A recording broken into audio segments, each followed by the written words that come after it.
Archfiends of Chaos. Now, besides what happened last video, let's get back to regular programming. I'm feeling a little bit better. I'm not chipper or completely happy, but I'm feeling just a little bit better. But I've been wanting to cover this subject so I can kind of get over some stuff. So I've released everything I said in the last video, so I'm good. I'm not gonna have no anxiety attacks. I'm a little bit in a better mood, so let's go back to Final Fantasy stuff. Okay, now these are gonna be the top 10 reasons, or actually, I don't think I can fit top 10. It'd be 32 minutes if I did top 10. Let's do top 5 reasons why I think Final Fantasy VII Remake should be pushed back to next year. Starting with number 1, it's a big game. Yeah, you got number 1 already released, kind of, if you really think about it, because the trailer had Steve Burton's Cloud, and I forgot who Barrett's voice actor was, but they had the Advent Children voice actors in there, and then they had the new voice actors for Jesse, Biggs, and Wedge, you know. So, you know, so they kind of already got part 1 made, but it's like we don't want another Final Fantasy 15 incident on Final Fantasy VII Remake. If the Final Fantasy VII Remake does not do good, Square Enix would go bankrupt. They would. And that means no Kingdom Hearts 3. If they release Kingdom Hearts 3 after, they're probably going to release Kingdom Hearts 3 before, because this is going to be a big deal. This is a worldwide event. Okay? This is a worldwide event if, you know, for Square Enix. Oh, it's getting hot in here. I'm going to take off sweater. It's my Society 6 Vincent Valentine tank top. You can go to Society 6 and get it. But anyways, yeah, you know, yeah, it's a huge game, and if one mistake is made, people will notice. So besides the size, the number 2, you gotta get all the characters. Number 2, all the characters is another reason why they should push back Final Fantasy VII. We want to make sure we get all the characters in this kind of universe, in this Final Fantasy VII this version of Final Fantasy VII. Yuffie and Vincent are no longer side characters. They're no longer optional characters. They're going to be pivotal to the point now, especially since Advent Children already came out. Dirge of Cerberus, Vincent Valentine was the main character in Dirge of Cerberus, and Dirge of Cerberus was the last Final Fantasy VII sequential story-based game in the canon world. And the canon, like I said, we're not going to talk about N.J. Gallagher novels, or anyone's fan novels, or even my Final Fantasy project I'm going to do. Those aren't canon. Those are fan-made. So let's not get stuff twisted. Okay? So, Dirge of Cerberus was the last game. Okay? It was the last game of Final Fantasy VII, and Vincent is the one who ended the last game. So they're no longer optional characters, and Zack's no longer. Well, Zack will never be in your party because, of course, he died. But he'd still be in the flashbacks. I'd like to be able to have a playable Zack for the flashbacks. You know, to take you back to Crisis Core and how Crisis Core was, and I'd like to see a new version of Zack. You know, but this is gonna go. See. And that's why I said it's important. And they need to put, since they're going to be important characters in the series, those 3 characters, Yuffie, Yuffie Kisaragi, Vincent Valentine, Zack Fair, since they're going to be important characters to the Final Fantasy VII Remake and pivotal to the plot, I want to see more cutscenes of them.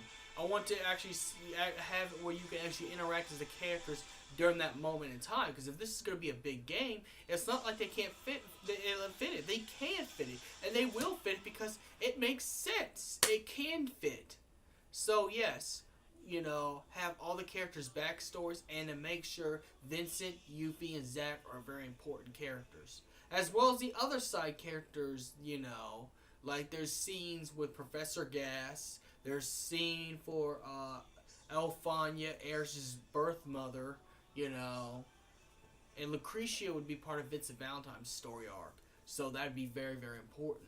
Not to mention, don't forget when Bear has to fight Dine. Dine's an important character too, even though he was only a side character. And he was pretty much only a boss to bring out the inner emotions that Barrett was hiding, because this is the art that made Barrett have character development, you know. Because this is what turned Barrett into the leader of Avalanche, was the whole past with Shinra burning down his village and saying it was Barrett and his friend dying. So, you know, dying's going to be very important in there too. So, you know, you got to get everything you can possibly get. Yeah, you're going to be using the same graphic stuff, and the models that you use will be permanent to the game, so people can't complain and say they want this change or not. But I think it's important to have the game pushed back to make sure that Part 1, Part 2, and Part 3 of Final Fantasy VII Remake actually has all the characters, all and every single character, even the side characters, even the characters that are only mentioned in people's stories. And just even Part 1, if they end this where Aeris dies, if they do like PlayStation 1 and end this where Aeris dies, you know, because I don't think they're going to make that long for the Midgar, because Midgar wasn't that long if you knew what you were doing. And since this is an easier Final Fantasy game, because it's going to be played like 15, I'm pretty sure that the game's not going to end at Midgar like people say. So, you know, this will probably most likely end where Sephiroth kills Aeris. Vincent, Valentine, and Yuffie were very important characters. Yes, Zack hasn't been introduced yet, so we don't, you know, but even then, characters. Number 3, DLC. Making sure DLC works, DLC costumes, DLC minigames, DLC, I don't know if they're going to do a Coliseum thing, but if they do, or they make a story mode where Gilgamesh comes into the world of Final Fantasy VII, like they're doing with 15, because Gilgamesh is now appearing in every other Final Fantasy title since 13.2, and the since it's been going out since the Game Boy versions of Final Fantasy 1, the anniversary versions of Final Fantasy 1 on the Game Boy, you know. They've been putting Gilgamesh in every other Final Fantasy game. You know, because of the Game Boy one. So Gilgamesh has been a boss. So they could have a Gilgamesh DLC. Who knows? Also, it'd be interesting to see characters' stories, like DLC stories, just like they did with episode Angus, Gladiolus, and Prompto. Now they could only do a few characters, but let alone, I think it'd be good to have an extended story as well. So I think, to be honest, DLC. Now, number 4, I wanted to wait for this, plot and story. You know how many things happened in the Final Fantasy VII Remake? A lot more than you could think. A lot of things happened in the Final Fantasy VII original. So, in order to capture every little thing in the Final Fantasy VII Remake like it was the original, but with the new gameplay and new mechanics, and to make the cutscenes really emotional, I think it would be a lot better if they had this be extended really long. Like, I think, to be quite honest, you want to buy a hard drive or get a PS4 that can handle this, because we're talking about something that's very, very long. So,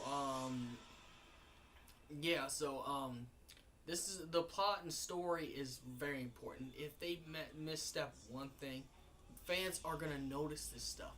Fans are gonna notice, and when they notice, that's not gonna be good, because they're gonna get mad. Now, Tetsuya Nomura, I like him. I like his work. He did a wonderful job on some stuff, but I'll be quite honest, he's not the best director. He's more of a better as a creative director. I agree with Peasant's thoughts on that. You know, I think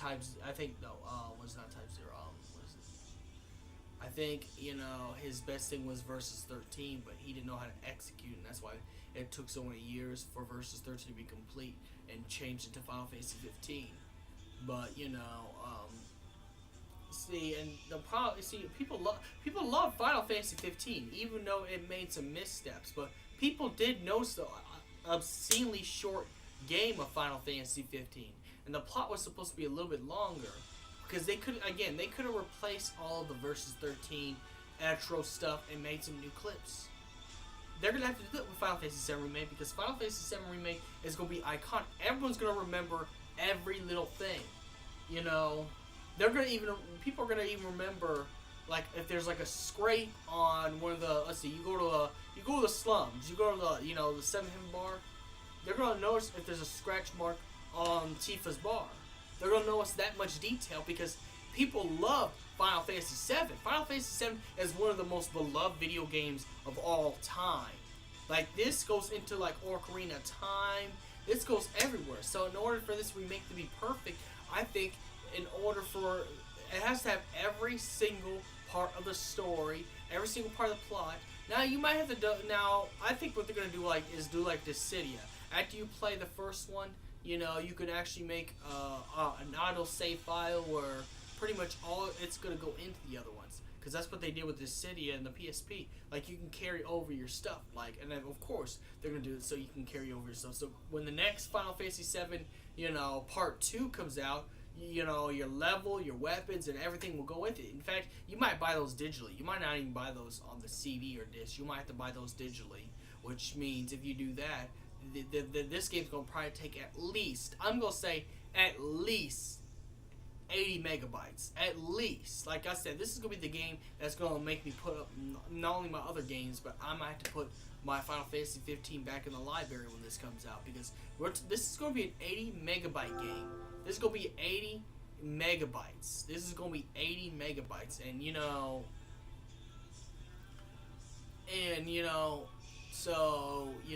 and that's going to be a good thing. So I think if you're going to transfer your stuff to the next part of the story, and then the next one right after, because I'm pretty sure they're going to sell Part 2 and Part 3 together as to complete the game. So I'm glad they're pushing this back.